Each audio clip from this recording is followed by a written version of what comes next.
Hello, this is Mohammad Toosy, your Lean Six Sigma Master Black Belt. Today we're going to discuss a few things, and I would like to start with presentations. There's a technique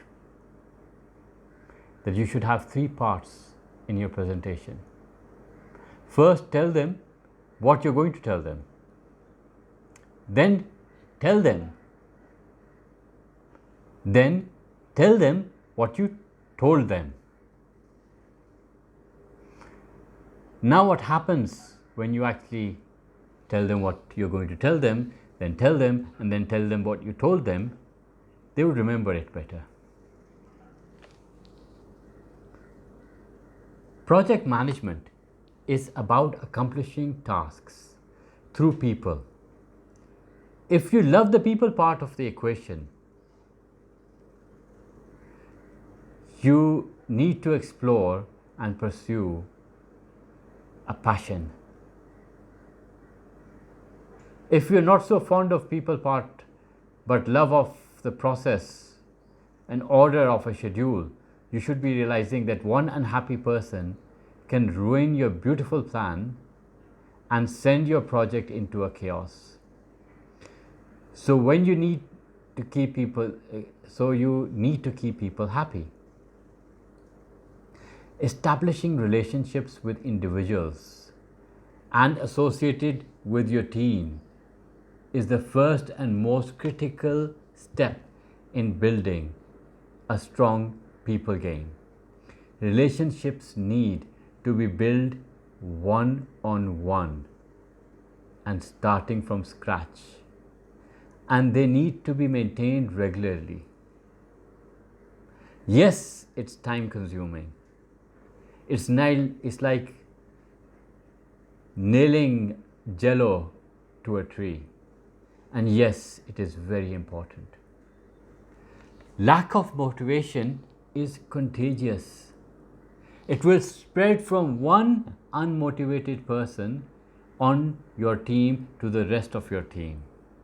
And you'll have trouble maintaining your plan and schedules. You have to do your research to understand what motivates each person on your team and work to keep each person motivated throughout the project. Unless you have a relationship with an individual, it's difficult to really uncover motivation. You need to dig a bit, ask the right questions, as well as observing behavior. There are 5 different learning styles that translate to communication styles. Everyone can use all the styles to process information.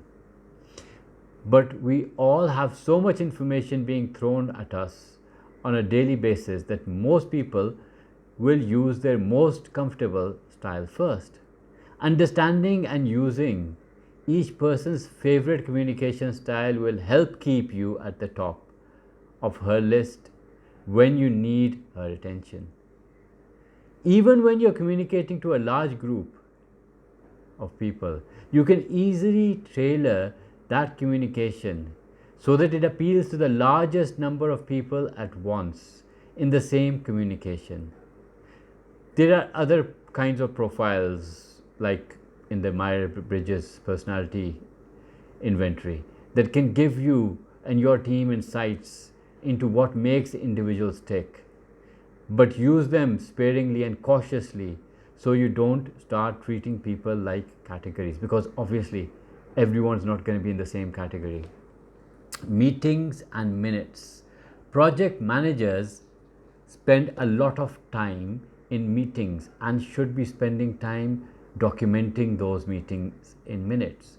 No one likes the meetings that drag on and take people away from their work. But if you follow a simple guidelines, you get people to your meetings on time, get them to read your minutes regularly. Some meeting rules. Send an agenda the day before and include action items. Bring a few printed copies of the agenda. Invite the right people. Start and end on time. Cater to learning styles. Video conference when you can if everyone isn't at the same location. Minute rules.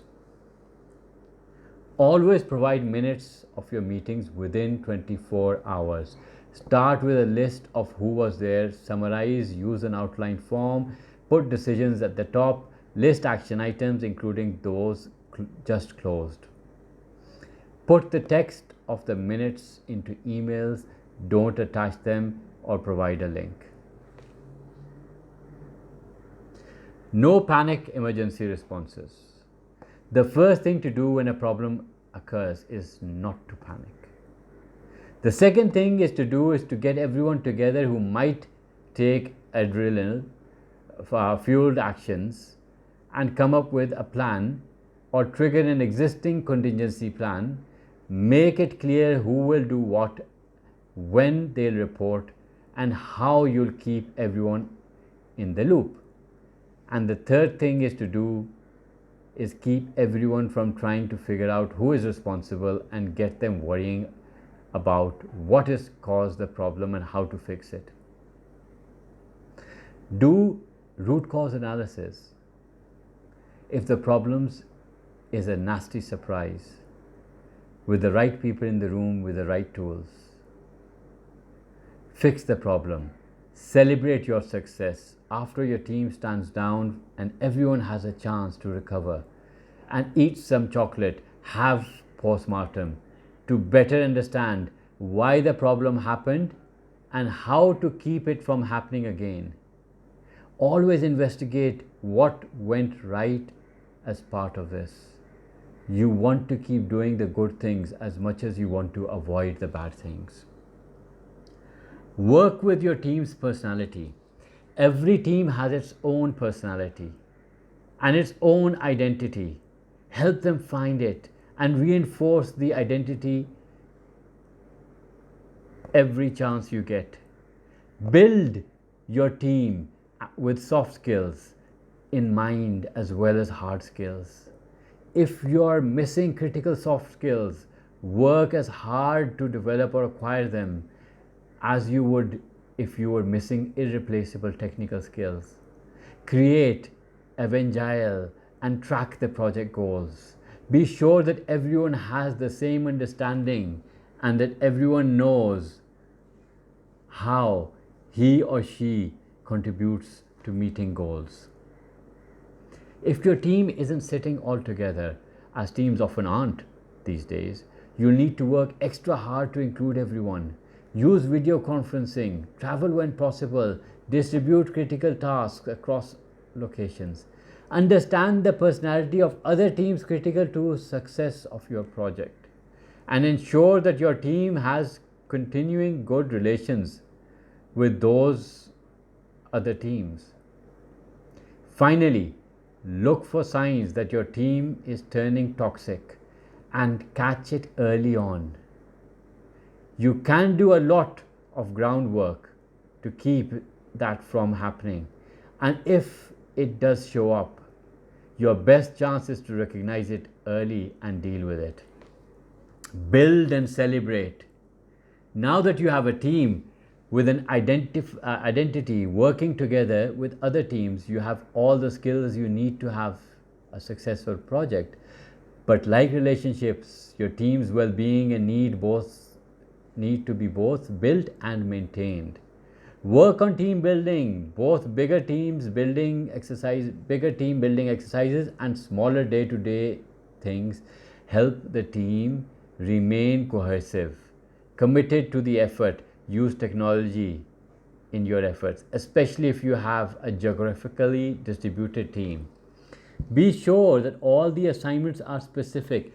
Never assign a task to team. If there's more than one person who needs to contribute to a task, assign a person as the lead. Pay attention to any disparity between team member skills and his or her own perception that skill level. Accurate self-perception with respect to skills is essential. Working well with the rest of the team, compelling project work. Celebrate often Milestones and end of project celebrations are great, but work on celebrating small steps and achieve as often as you can. Work with diversity in location and culture. Culture is defined by more than just country. Everything from religion to company to region to education can carry cultural implications that you need to work with. Learn to recognize different types of cultures at work, on your team, and among the other teams that contribute to your work. Don't be afraid to ask questions, but definitely do your homework. Cultural intelligence is an emerging field, but definitions agree on three elements. Head, do your research and go in ready and observe. Hands, understand and participate physical gestures and activities appropriate to the culture. Heart, believe that you can learn about other cultures and be proficient in them. Feed your team.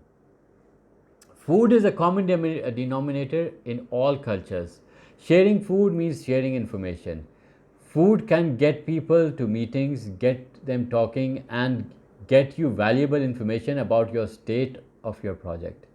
Even getting a cup of coffee or tea usually means an interesting and open conversation that helps maintain relationships. Use food wisely in projects to help build and maintain the team. Get people to take a break and get information about how the project really going. There are three parts of any project: product, process, and people. Product, what the project is meant to build or achieve. Process, how to build that product or keep on track and keep everyone moving in the same direction. People, getting the work done successfully through members of the project team and associated teams. All three are critical. Without the product there is no need for the team. Without the process, you have no roadmap or guideline, and it's difficult to manage work. And without people, there is no way to produce that product. Your job as a project manager is to balance these three critical pieces to successfully complete your project. You would also need to balance the needs of your team with the needs of your management, providing the right information to each. Volunteers. Volunteers are special case of social and emotional intelligence. They need to be managed a little differently with great attention, or you would find yourself without a team at all. Uncover motivations as fast as possible. The direct way is asking, usually works pretty well with the volunteers, but keep an eye on them all the way. If a volunteer isn't getting what she wants out of the volunteer experience, she would walk away. Realize that each member of a volunteer team comes to the team with a different background, method, and expectation. Sometimes these differences are extreme. You will want to cater everyone as much as possible, which may mean coming up with a creative process that satisfies your volunteers. Communicate constantly. Realize that time and attention span of volunteers are usually much shorter than those of work of a professional team.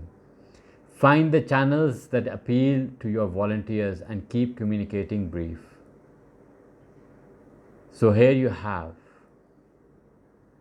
all the tools you need to navigate and the murky world of people and teams, and some processes that help put you on a more comfortable footing. Remember that people are at the heart of your team, not an afterthought. Treat them well, fairly, and openly, and you'll have teams that love working together. Thank you.